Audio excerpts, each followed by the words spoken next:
Yeah, I know. You guys have been waiting around for another edition of the PCMR, the Pocket Change Market Report for the weekend. Here you go, in the flesh. This time for February 18th, 2022. This is the video that we outline all of the awesome sales on eBay of errors and varieties that folks like you have come across and have resold here on the platform. Also, I just love talking about these because these truly signify a real world kind of look of how you can make money. You know, there's a lot of people on YouTube, myself included, you know, we talk about these big coins that you can make thousands of dollars on. But however, realistically, the odds of finding those particular coins is so long that, you know, if you're just focusing on looking for those, you're going to end up going crazy. And while we're doing that, we might as well go through everything else and kind of cobble together a very respectable return, a pretty nice size profit by selling a lot of coins rather than just trying to look for that one big lottery find. And you're going to find that out there in circulation today, there's a ton of stuff to look for. Already brand new reported stuff on 2023 coinage. We're going to talk about one today because there's a lot of people paying a lot of money for these coins. And I want you guys to be aware of what's going on this new quarter. Is it an error? Is it a variety? Is it worth anything? We're going to talk about it here today. At the very least, I owe it to you guys. But at the same token, people are finding stuff at their local coin shop and show. They're cherry picking some coins with maybe an unattributed variety or an error. Sometimes coin dealers don't really care about stuff like that, so they'll go ahead and just sell it as a type coin. So there is that opportunity. But by doing all this, ladies and gentlemen, you have the opportunity to add something pretty cool for next to nothing to your collection, in addition to making that supplemental income. So if you're looking to make a few bucks, now might be the time to do it. Just on 2023 coinage alone, it's kind of the hot topic right now. So we're going to address that. We don't talk about graded coins because that's an unneeded expense to add to any of these if you're looking to just resell for a quick flip. And another thing, all the photographic images are true to the listings, and I didn't juice any photos or anything like that, except maybe crop an obverse and reverse image and put it together for the sake of keeping this report as brief as I can. Otherwise, it'll be an hour long. All right, so without further ado, we're going to explore about the last 24 hours of sales. It's been very active, very busy, and let's go ahead and hop to it. All right, we're going to start out with this gem of a coin right here. Goodness gracious. This is a coin that a lot of people would tend to avoid based off of just looks alone. But this is indeed a 1955 Denver Lincoln wheat cent with lots of corrosion on there. This is a very unattractive coin from a eye appeal standpoint. But you got to make sure, even coins that look like this, you got to make sure you're not overlooking some sort of variety or error. In this particular case, this one is the aforementioned FS101 doubled die obverse. Take a look at the 1 and 9 and the date here. And this particular coin will also have the doubled eye as well. This one has a little bit of corrosion on the eye, so it's kind of hard to see, but the better the condition of coin for this particular variety, the easier you'll be able to see that doubled eye.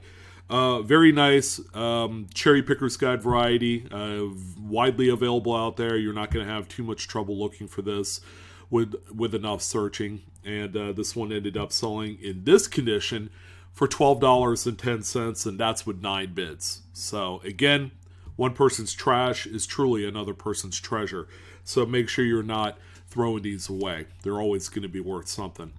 The next one that we have here, man, it seems like we continue to see the same cut die break on a 1983 P nickel, which means that it's not particularly rare.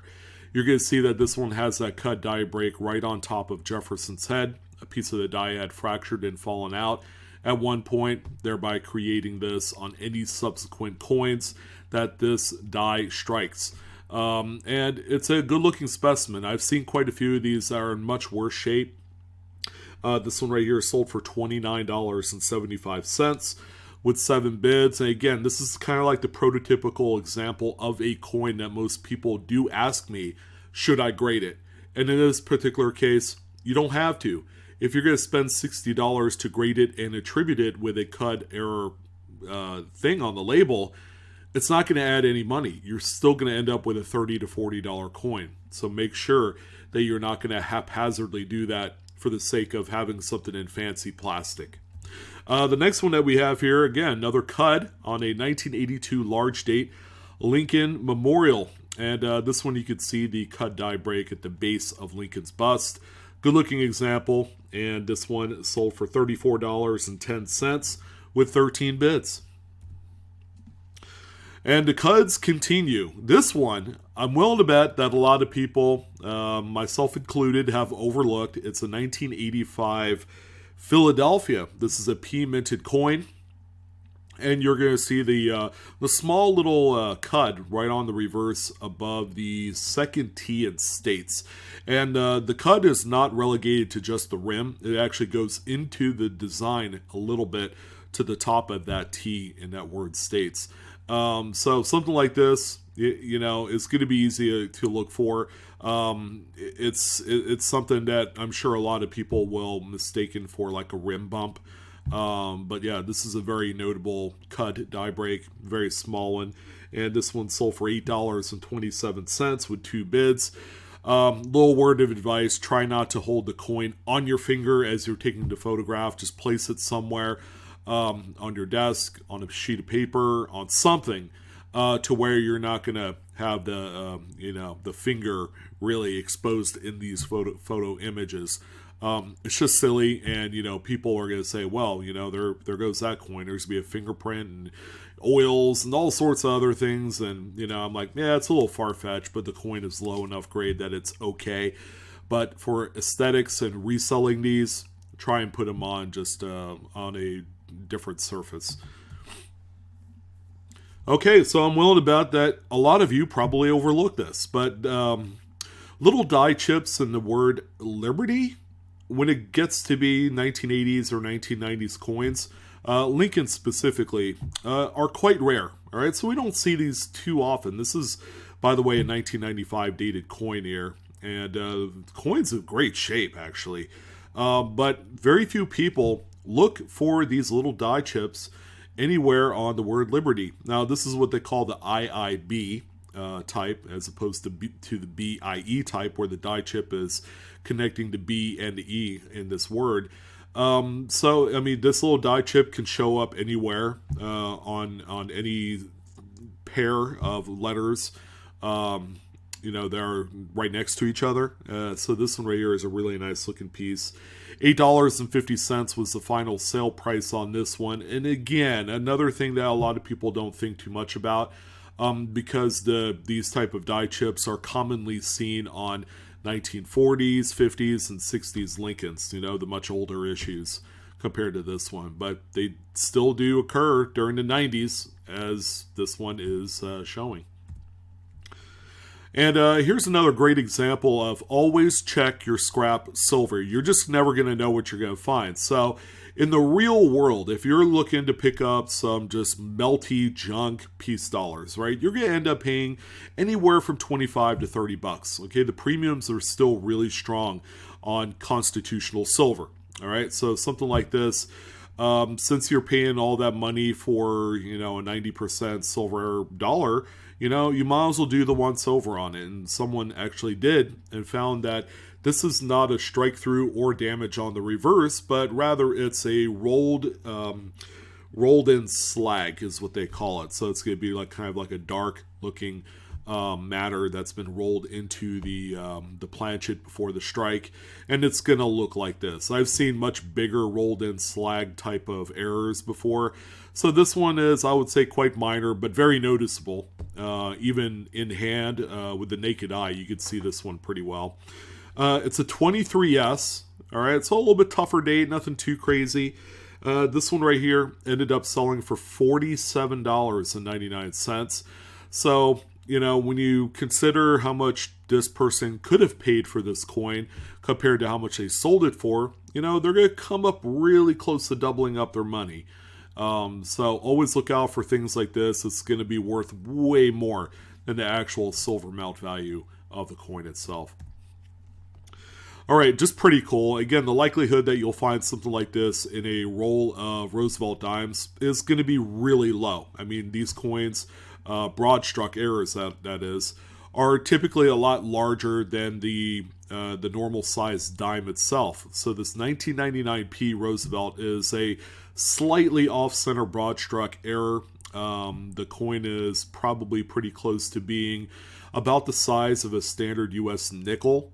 So it's probably going to be bigger than a Lincoln cent, but smaller than a nickel. Here's a little bit of a comparison with a regular Roosevelt dime, showing this one here being a lot larger than it actually is, and it's not going to have any of the reading on the side because that collar was never engaged during the striking process, and the collar is a die itself that has the read lines on there. This one just doesn't have it. So this one right here ended up selling for $23.38. Good looking coin, and maybe this is something you could come across at a coin shop or show for a little bit cheaper. And here's another good one here too from the same seller. We have a 1999D Jefferson nickel. It's off center by about, I'd say 75 to 80%. I mean, this is really nice. It's got a full readable date, even though it's just 2 digits. You really can kind of narrow down what the date would be on here.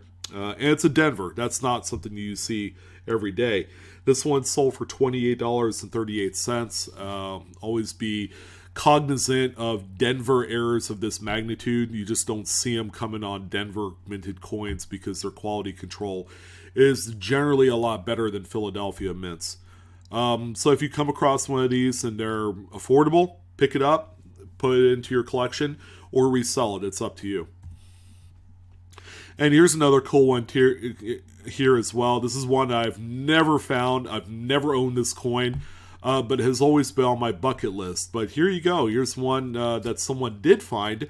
Condition is not fantastic, but it's an example. But it's what we're talking about is a 1997 Lincoln Memorial cent. This is actually the doubled ear FS 101 variety, so it is a doubled die obverse.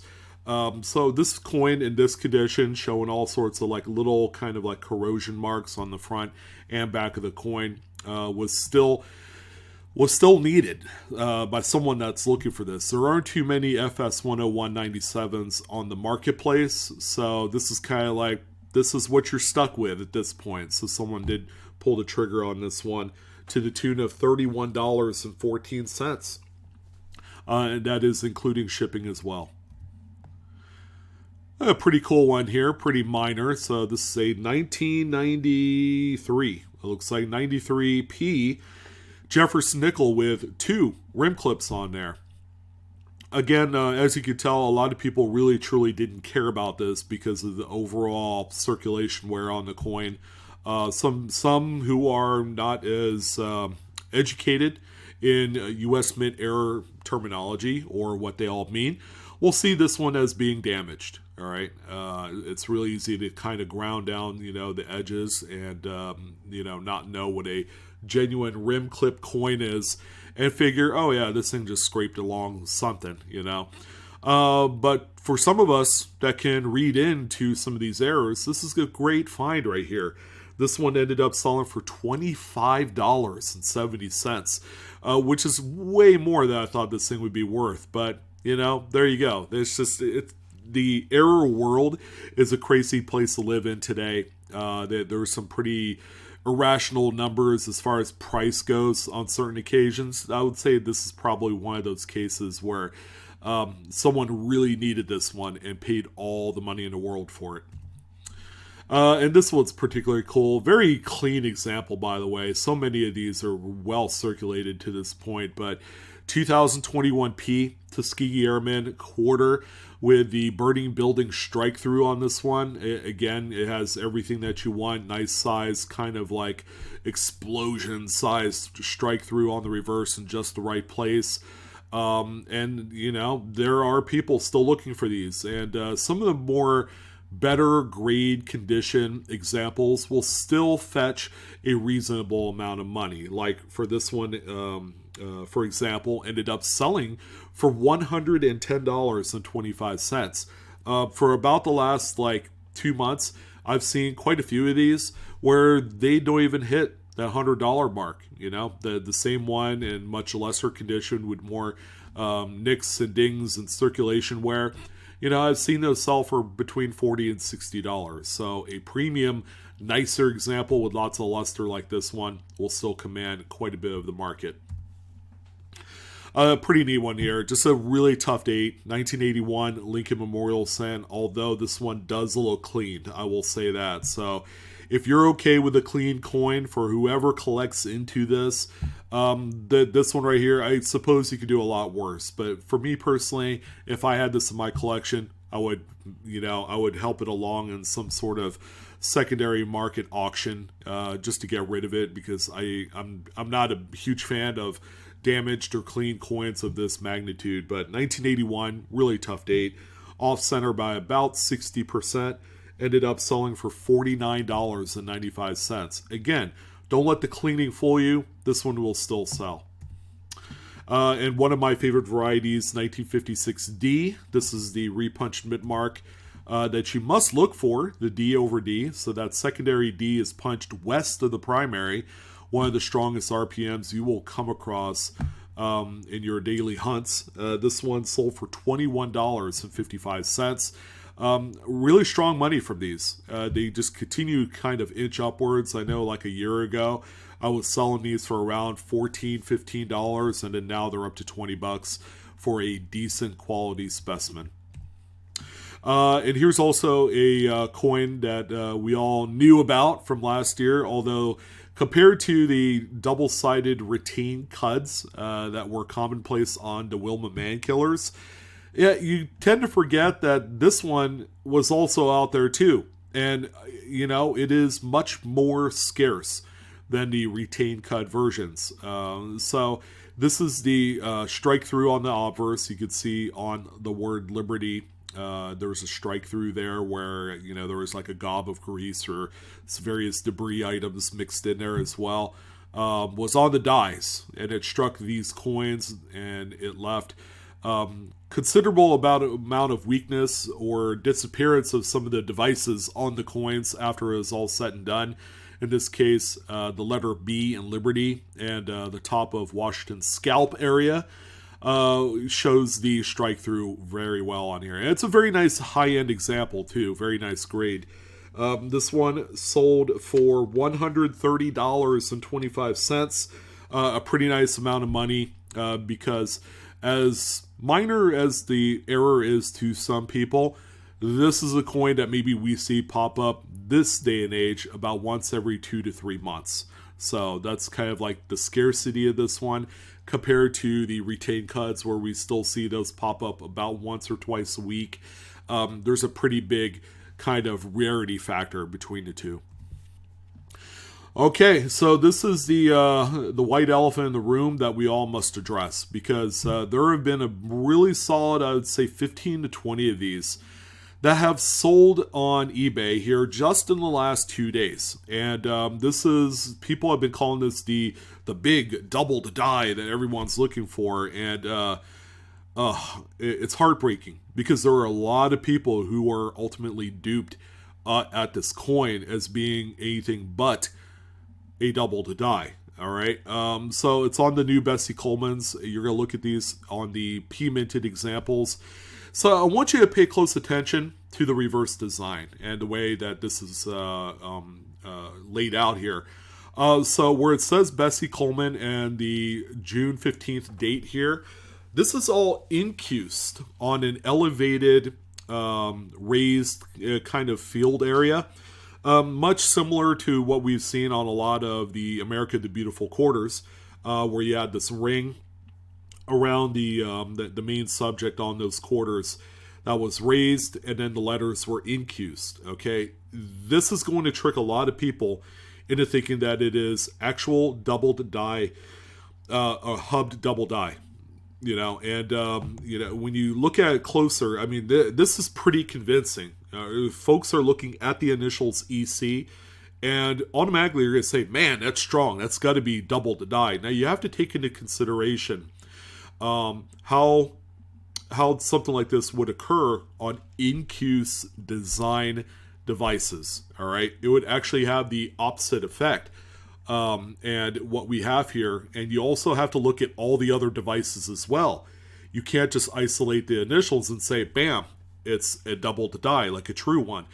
When you look at all the other devices, and it shows the same thing as well, kind of like that pseudo-stepped appearing doubling, I hate to break it to you, but that's a marquee feature of machine doubling. It's not a real double to die. Sure, these do appear very dramatic, and again, will fool a lot of people. But this is a classic case of machine doubling on in-use doubling design devices. And this is something that we saw quite a bit of in the America the Beautiful series of quarters. If you guys need more clarification, you should check out a website like errorref.com. They go into detail talking about things like this. But unfortunately, this one ended up selling for $61.25 with 22 total bids. Now, I'm not going to say that's 100% not the market, because it could be. We've seen in the past where people have paid just an absorbent amount of money for machine doubled 1969S Lincoln cents that are not the real double die, because they're like night and day. So because of how dramatic this one is, to them it might be worth it.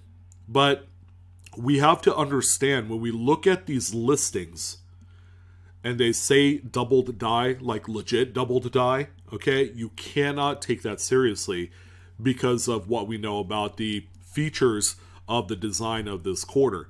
It's just a completely different breed. I know we're not, even 10 years later, since we started the America the Beautiful program, people are still not used to what this is. So I just want to let you guys know, people are going to be talking about it. Some of the bigger guys like Coin Channel Tube, they're probably going to say that this is double die, and it is not 100%.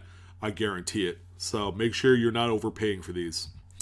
So we're going to continue on with some of the other older normal stuff, I suppose. How about a 1965 Lincoln Memorial Cent? A very worn out example, but shows a very strong detached lamination on the obverse. This thing's really cool. Something that we don't typically see, unless we go a lot deeper into this series. Great looking coin, very clean, problem free, just general circulation wear.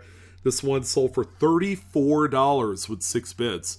So laminations, depending on how crazy they look, like this one, will command some sort of unnatural market for them. So someone did want this, and they added it for a stiff fee. And this is a pretty cool one here. Quite minor, but you never know where you could find these. This 2008 Denver, Oklahoma State quarter with a little bit off center, but more so a partial tilted collar, if not a machine or misaligned die on this one. So you can see it's a lot more off center on the reverse, which with the partial collar, that's one of the big things to look out for. This one sold for $14.10 with 8 bids. And this is a good one here as well. Man, I haven't seen a 1970S off-center strike in quite some while. This is a pretty good example here of this. And, it's one that we don't see too often, especially this date. It's quite scarce. I would say it's off-center by about 55%. This one right here sold for $38.10 with 12 bids. We also have a lot of 5 2001 Lincoln Memorials. I would imagine these all came out of a mint-sewn bag of this particular date. That's where a lot of folks were finding them. But, you could probably recognize an opportunity to buy this lot and resell them as individual coins. You might be able to double up your money that way. But someone did pick this up as a buy it now for $58.95. Quite a bit of money. I don't think there's a ton of money to be made here, but if you're looking for, a few great examples with different kind of degrees of off-center struck, then this might be for you. It's a pretty cool lot and very nice coins to boot.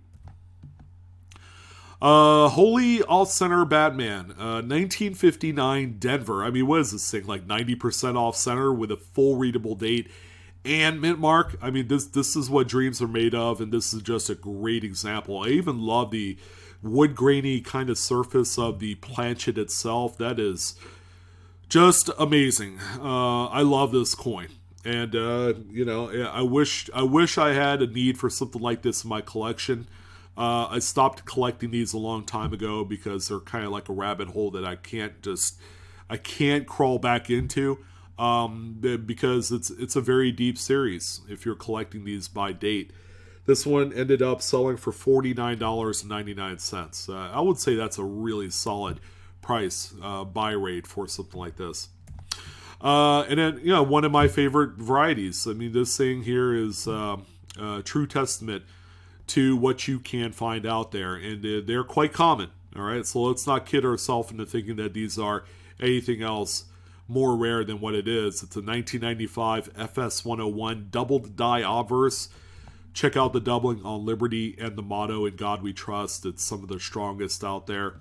This one ended up selling for $55.98.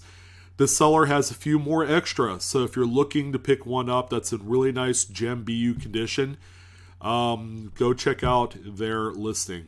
So if you typed in 1995 DDO or double the die obverse, you can find this listing. But they have sold to this point 7 of them, with like 2 or 3 remaining. Quick little update, 2023 $25 bank box. These are all Philly minted brand new coins of Lincoln cents. Another reported sale. Still pretty big. So for this one here, how about $340? Sure, they're not $500 or $550 like we've seen a few days ago from the first couple boxes, but shoot, still a great way to make money here if you need to. So if you're kind of desperate to make some cash happen, go to your local bank, see if they have some of these, and rake it in. Coins and cards, man, what's going on here? This guy's always throwing up some major hitters. 1857 Flying Eagle. This is the obverse of 1856. I'll show you that here in a second. A very well struck coin. It's kind of hard to tell if this one was at all clean. There are some hairlines here under the eagle, so that's something to kind of be aware of. But man, this thing is probably a net mint state 61 or 62 example. So the obverse of 56 is going to have the different sized O in the word of. All right, this one has more of a rectangle inside the O. And this one also has a repunch date, so you can see that clearly in the 8, 5, and 7 here. Great looking coin, great variety. No surprise, this one ended up as a $2,075 sale. 43 bids strong on this bad boy. Great looking coin, and someone's going to be happy with this one in their collection.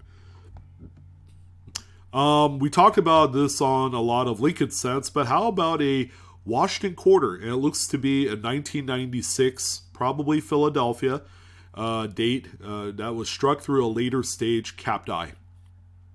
And that's what we have here. Again, we see this normally on Lincoln cents and Jefferson nickels.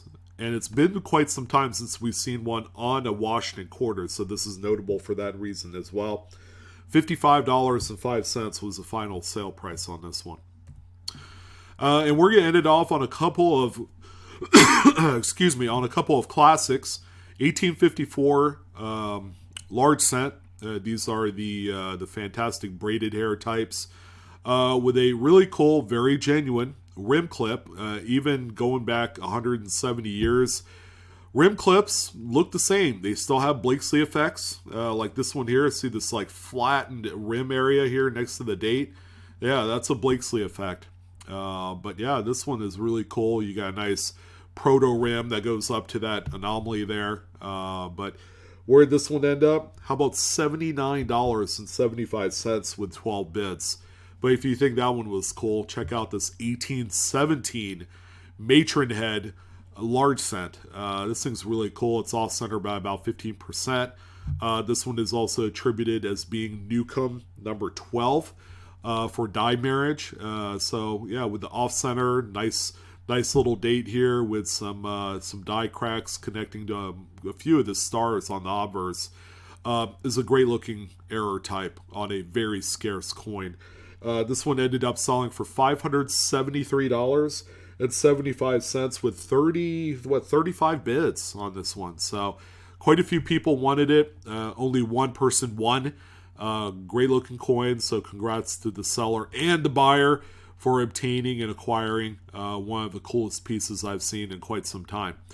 So that's going to wrap it up, ladies and gents. I'm your host, Sean, with Blue Ridge Silverhound. Hopefully this video gave you a little inspiration to go out there and make it happen on the coin roll hunting front, on the coin shopping front at the dealers and shops and shows and whatnot. And that's cool. That's all good. So let me know what you guys find. Would love to hear your success stories. Don't forget to like, share, and subscribe today on this video and the channel. And come check me out on TikTok as well at Blue Ridge Silverhound. So that's going to wrap her up. You guys have a great weekend. Best of luck in your hunts. And I will see you on the next coin video. So long.